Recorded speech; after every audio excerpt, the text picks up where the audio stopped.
Do you ever wake up and feel like you don't belong? Breathing without a purpose? Afraid of being in public? Or simply living without truly living? Sadly, mental health is a reality for millions of men in the US and nearly 1 billion worldwide. That means 1 in every 5 men are suffering from a mental illness. For decades we have ignored, downplayed, and turned our backs on the men that have been fighting their demons silently. So if you are someone that loves, someone that cares, or you may be the one hurting and can't find a voice in a world so loud, ladies and gentlemen, this is N30.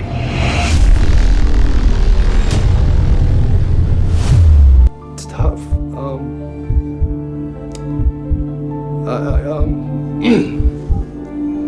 I can't really explain it. It's hard to unless you go through it. But depression, when you In ancient Greece and Rome, madness was associated stereotypically with aimless wandering and violence. Ancient theories about mental illness were often the result of beliefs that supernatural causes were behind the strange symptoms such as demonic possession, curses, sorcery, even a vengeful god. When violence wasn't used, priest doctors would use rituals based on religion and superstition since they believed that demonic possession was the reason behind mental disturbances. Remedies, therefore, ran from the mystical to the brutal.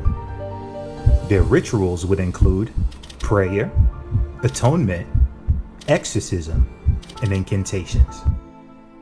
Anthropological discoveries dating as far back as 5000 BCE showed evidence of threatening, which the Inquiry's journal explains as the process of a hole being drilled into the skull with the use of rudimentary stone instruments.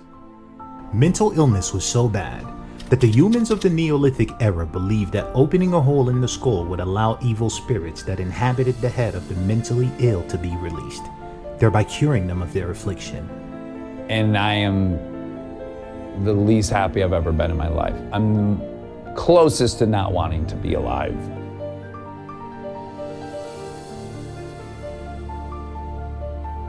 It was the ancient Egyptians who had the most progressive ideas of the time and how they treated the people among them who had mental health concerns.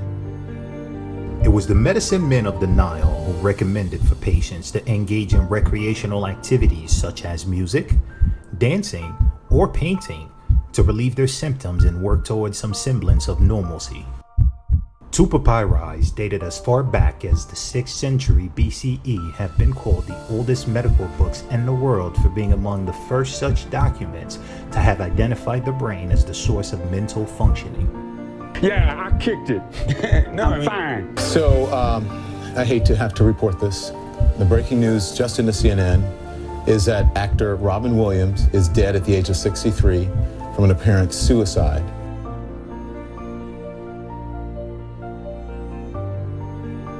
In 1796, the York Retreat was built in England, spearheaded by William Tukes, whose model of care was known as moral treatment. This was in sharp contrast to the harsh and often inhumane treatment that people received in asylums at the time. The approach was revolutionary and helped shape some of the practices of modern mental health care. In keeping with Quaker testimonies to equality, the mentally ill at the York Retreat were accorded the status of equal human beings to be treated with gentleness, humanity, and respect. Really intoxicated and really blacking out and kind of mean, and he's never been like that.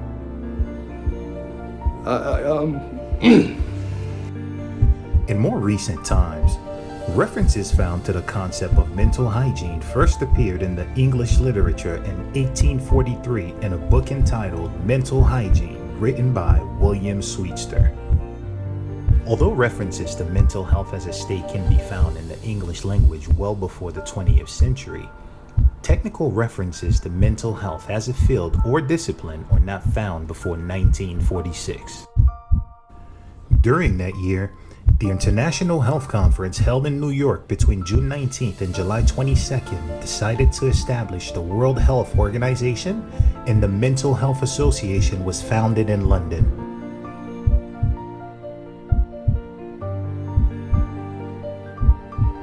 you feel like nobody's there.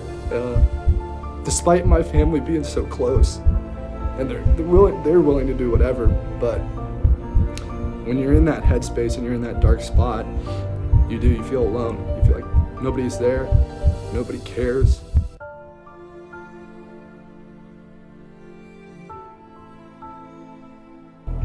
So I guess for me in those years, that's why I turned to drinking and pills and cocaine, anything that I could get my hands on to numb that feeling of embarrassment, where I wouldn't have to explain myself to my family as to why my life was like unraveling.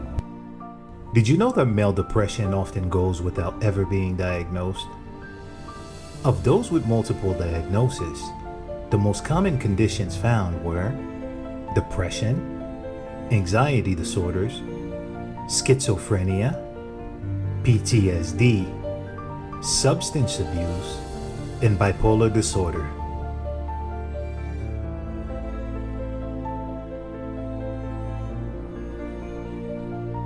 You know, and I'm still drinking, I'm still turning to drugs, trying just to numb that pain.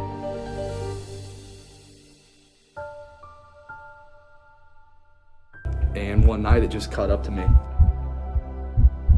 911, what is your emergency? In 2019, did you know that more than 3 million men in the US were living with depression? Of those that did not seek help, 29% said they were too embarrassed to speak about it, while another 20% said there is a negative stigma on the issue. I knew what depression was. I knew what, I'm kind of sad today, I'm kind of blue today, geez, the Reds lost. I knew that. This, I'm telling you, is you get on an elevator and the bottom drops out. Fast forward to 2020, the number of men living with anxiety and depressive disorders rose significantly due to the COVID-19 pandemic. And you can't stand looking at the sunlight. You can't wait to get back in bed at night. You're shaking, you're shivering. And I went through this for about 6 months. And oh my God. Initial estimates reported by the World Health Organization shows a 26% and a 28% increase respectively for anxiety and major depressive disorder in just 1 year. They reported that while effective prevention and treatment options exist, most men with mental disorder do not seek help, have access to effective care, or they are unaware of the disorder. It's a sinkhole. And people who have gone through it know exactly what I'm talking about. During the COVID-19 period, many people also reported and experienced stigma, discrimination, and violations of human rights. Was it your neighbor? A friend? Your husband? Better yet, maybe it was your son. Would you believe that some of their suffering is caused by your inability to listen and pay attention? When the world's top researchers, news outlets, teachers, countless signs, schools and doctors with millions of articles backed by true findings were telling you that he might be suffering from a mental disorder, did you listen? Or did you just click away like countless others? You claim you love them, you call him your baby, your king, your reason to breathe, so you say. What if I told you that through all those smiles that make your day, those hugs and kisses that warm your heart, those trips and bags that are worth bragging about, that he is in fact miserable and some wishing that it could all end? As their friends and family, you can be an important influence to help someone get the treatment and services they need. According to the Substance Abuse and Mental Health Service Organization, you can support them by reaching out and letting them know that you are available to help, helping them access mental health services, help them learn self-care and coping techniques, learning and sharing facts about mental health, especially if you hear something that isn't true, treating them with respect, just as you would anyone else. Treatment for mental health conditions vary depending on the individual and could include medication, therapy, or both. Many individuals do best when they work with a support system during the healing and recovery process. Did you know that half of all mental health disorders show first signs before a person turned 14 years old? And 3/4 of mental health disorders begin before the age of 24. Even very young children may show early warning signs of mental health concerns. These mental health conditions are often clinically diagnosable and can be a product of the interaction of biological, psychological, and social factors. According to the World Health Organization, the consequences of failing to address adolescent mental health conditions can extend to adulthood, impairing both physical and mental health and limiting opportunities to lead fulfilling lives as adults. The more risk factors that adolescents are exposed to, the greater the potential impact on their mental health. Factors that can contribute to stress during adolescence include exposure to adversity, pressure to conform with peers, and exploration of identity. Media influence and gender norms can exacerbate the disparity between an adolescent's lived reality and their perceptions or aspirations for the future. Other important determinants include the quality of their home life and relationships with peers, sexual violence, bullying, harsh parenting, and severe socioeconomic problems are recognized risks to mental health. I can just tell you what I'm feeling at the time.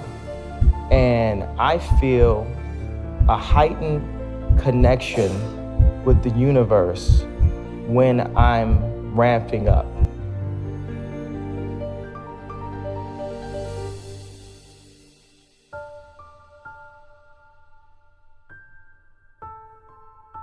This is like a sprained brain, like having a sprained ankle. And if someone has a sprained ankle, you're not gonna push on him more. Right. With us, once our brain gets to a point of spraining, people do everything to make it worse.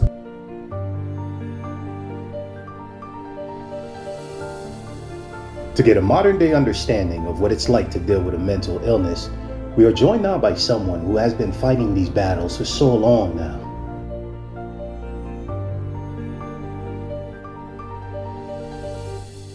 Hi, my name is Claudel. I'm 45 and I live in Florida. I am that brother, I am the father, I'm that cousin, and I'm also that son that suffered from mental health for 35 years. I've been diagnosed with severe depression, anxiety, and PTSD. So I'm curious to know, when did it all start for you? When did it all start? For me, it started when I was 5 years old. My brother was 10 at the time, and he and I were running the streets in Brooklyn, New York, and getting in trouble. To discipline my brother at the time, my parents believed sending him to Haiti where the rules were stricter would set him straight. He was my brother, he was my hero, he was my best friend. Shortly after that, my parents split up. So my whole world was torn upside down. By the time I was 10, one day on the way to school, I was jumped by 5 teenagers pretty badly. A few months later, I almost got hit by a car, which I'm traumatized till this day. A few months after that, the luck got even worse. While my parents and I were away, we got back home and we noticed that the place was ransacked. We got robbed. Everything was gone. Only thing was left was our clothes. So imagine going through all those things before the age of 12 and keeping all those things inside. Wow, I can only imagine going through this before you turn 12 and not having anyone to talk about it. Must have been pretty devastating for you. So how was it after those traumatic experiences for you? So after getting robbed from New York, my mom and I moved to Massachusetts for a change of scenery. It was pretty good for the first 2 years, but by the time I got to high school, I was introduced to racism. There were fights every single day between the black and the white kids. It was crazy. I was able to navigate through all that and graduate unscathed. But racism, that shook me to the core because I didn't know what that was. How was it like in your 20s dealing with this? When I turned 20, I got my first real job working for a records management company. I also had my son. He's the love of my life. He has autism, so raising him was pretty tough, especially with the medical field being so far behind. Another challenge that I had was his mother. His mother had sickle cell anemia that she suffered from her whole life. So basically, we were in the hospital every other month. When my son turned 16, his mom and I split up. My son stayed with me until he turned 18. I met my girlfriend when he turned 18, and we got married 2 years later. But unfortunately, the company that I worked for, after 20 years, I suffered a debilitating neck injury. So unfortunately, I'm on the shelf. And what triggers these symptoms that you are experiencing? Every time I drive, I feel like I'm gonna crash and die. That came from a trauma of almost being hit by a car when I was 10. I struggle with being in big crowds my whole life as well. Malls, airports, I just can't do it. I always feel like someone's about to get me. And that comes from the trauma of getting jumped when I was 10. I also have insomnia. My house is loaded up with security. I have 2 pit bulls, cameras everywhere, but I still sleep with one eye open. And that comes from the trauma of being robbed when I was 11. Wow. So how bad is it? How bad does it get? Something as simple as going to a grocery store 1 mile away puts me in fear. I try to avoid it at all costs. So yes, unfortunately, my wife has to do all that. How do you get through all this? How do you cope? The support from my wife and kids, they go a long way. I mean, they understand my challenges and they're always there to be supportive. Prayer. Every time I step into the car, I do a quick prayer. Every time I get to the destination, I do another prayer. So that goes a long way as well. I'm a gamer, so that helps me release some stress. But most importantly, I do see a therapist. I used to be that guy that didn't need no help and I can handle anything, and but I came to a point where I had to try it, and it was one of the best decisions I ever made, because a therapist helped me see things a lot clearer, helped me answer a lot of questions that I wanted to get answered. Being that you dealt with this for so many years, what advice would you give to someone that's experiencing these symptoms that you're having? I'm sharing my truths with you to help people recognize the signs and come forward to seek help. I always knew things were tough for me, but I couldn't connect the dots. But once I saw that therapist, they helped me tremendously. Take the time to take care of your mental health. Find your support system and keep them informed so they can be better prepared to help you. Find a coping mechanism that works for you. Seek professional help if you have to. Do your research, because knowledge is power. Depression and anxiety share some of the same symptoms, including rapid and unexpected changes in the mood. They both can affect school attendance and schoolwork. Social withdrawal can exacerbate isolation and loneliness. Attention deficit hyperactivity disorder is characterized by difficulty paying attention, excessive activity, and acting without regard to consequences. Conduct disorder involves symptoms of destructive or challenging behavior. The worst part of behavioral disorders is that it can affect the child's education, and conduct disorder may result in criminal behavior. Eating disorders such as anorexia nervosa and bulimia nervosa commonly emerge during adolescence and young adulthood. Anorexia can lead to premature death, often due to medical complications or suicide, and has a higher mortality rate than any other mental disorder. Psychosis emerges in late adolescence or early adulthood. Symptoms can include hallucinations or delusions. These experiences can impair their ability to participate in daily life and education, and often lead to stigma or human rights violations. These are our babies, so why are we ignoring them instead of making them the center of our world? Why are we making fun of them instead of uplifting them? Why do they take second place in everything that is going on in your life? Have you ever asked yourself if your job is affecting your mental health? The World Health Organization reported that the risk of mental health at work can include excessive workloads or work pace, organizational culture that enables negative behaviors, discrimination, among so many others. Work can be a setting which amplifies wider issues that negatively affects mental health, including discrimination, inequality based on factors such as race, sex, gender identity, sexual orientation, disability, social origin, migrant status, religion, or age.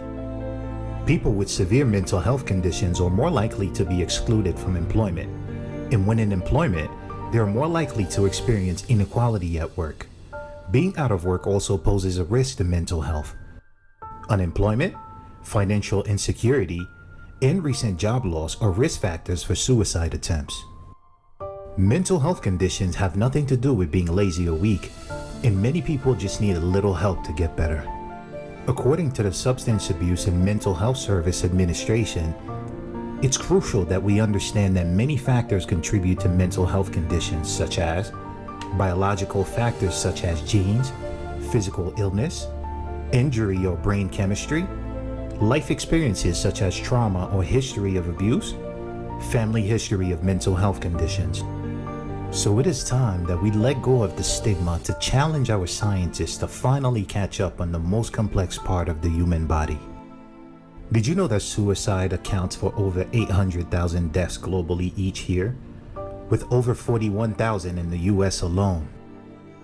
It is the second leading cause of death worldwide for 15 to 29-year-olds. Risk factors for suicide include harmful use of alcohol, abuse in childhood, stigma against help seeking, barriers to accessing care, and access to means of suicide.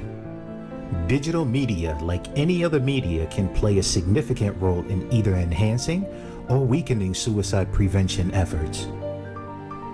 By addressing risk factors such as trauma, it is possible to prevent certain mental health disorders, especially in children and adolescents. Did you know that around 1 in 9 people in settings affected by conflict have a moderate or severe mental disorder?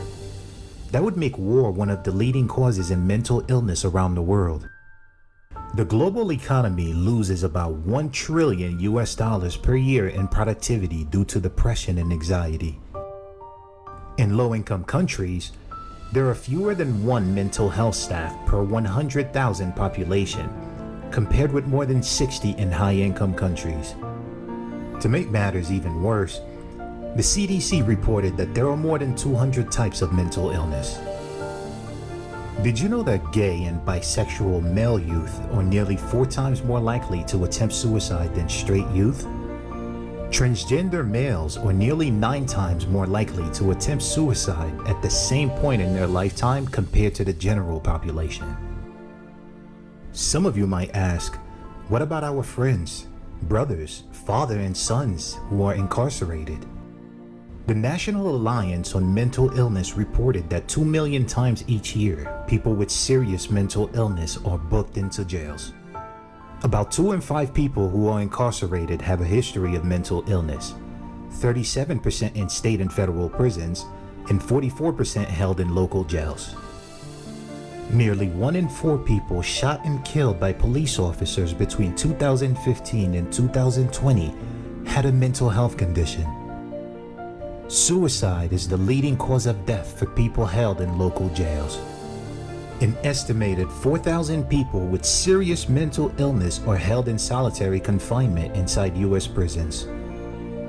70% of youth in juvenile justice system have a diagnosable mental health condition. Out of 50,000 veterans held in local jails, 55% report experiencing a mental illness. Among incarcerated people with a mental health condition, non-white individuals are more likely to go to solitary confinement, be injured, and stay longer in jail.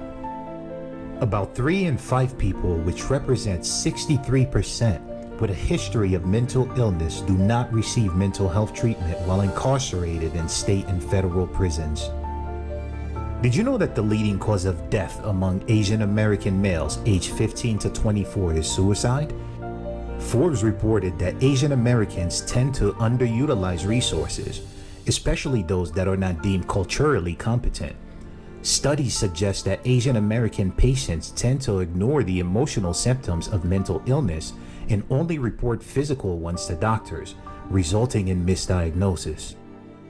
In 2019, did you know that the death rate from suicide for Hispanic men was 4 times higher than the rate for women? NAMI reported that Hispanic communities show similar vulnerability to mental illness as the general population, but they face disparities in both access to and quality of treatment. More than half of Hispanic young males ages 15 to 25 with serious mental illness may not receive treatment. Language barriers can make communicating with providers difficult or even impossible, particularly when a person is seeking counseling for sensitive or uniquely personal issues. Due to cultural differences and a lack of cultural competency, mental health providers may misunderstand or misdiagnose Hispanic patients. In addition, the stigma that Hispanic males face among their communities, who can be very private, causes them to not want to talk about the challenges in their lives. These challenges alone are among the top causes for substance abuse and depression, leading to a high rate of suicide among Hispanic males. Did you know that Black men's mental health is challenged by racism and appearance to society? Our ideology of masculinity, such as the need to act tough and avoid our true emotion, is terrorizing our communities. A wall of defense caused by inequality, abuse, slavery, among so much more, has left us alienated. Our women are too quick to say toughen up. Many Black men in the US reported the discomfort of having to express their feelings not to another race, but to someone that does not truly understand the feeling of what we have been and still enduring till this day. The most common ethnicity among psychologists is white, which makes up 75% of all psychologists. Comparatively, 11% of psychologists are Hispanic or Latino, and only 5% of psychologists are Black or African American. A close source and supporter of the channel stated, "How can I speak about mental health to someone that doesn't feel me?" When I asked him to elaborate, he went on to say that it was a trust issue that has been implanted in us by the brutality that we have faced and still facing in society today. He quoted, "How can you help me mentally when you won't even let me breathe or take your knee off my neck? How can you care for my child when he can't walk to the store for some candy?" In a study done by Dr. John Olive of UBS, most men experience the onset or worsening of mental illness symptoms during a distressed relationship or following the breakup of a relationship. He noted that marital separation quadruples the risk of male suicide. Stereotype masculinity plays a huge role in how men react to a broken relationship. It was also found that men use various substances to cope with the feeling of shame, regret, sadness, and guilt. With the addition of financial stability, sharing child custody after the breakup, and loneliness. If you help one person, if you help one kid, it could be absolutely life-changing and groundbreaking for that kid. Deep rest. Your body needs to be depressed. It needs deep rest from the character that you've been trying to play. And right now, take a deep one. Let it out. As long as you have that in your body, you got the Brady effect. That at any moment, I got time on the clock. I can come back at any moment. I know things happen in my life, but I can make a change at any moment. That trouble don't last always. That I've never seen a cloud sit over one person's house for a long time. This too shall pass. It has to. Endure this thing. We've been made to endure the night, but our joy will come in the morning.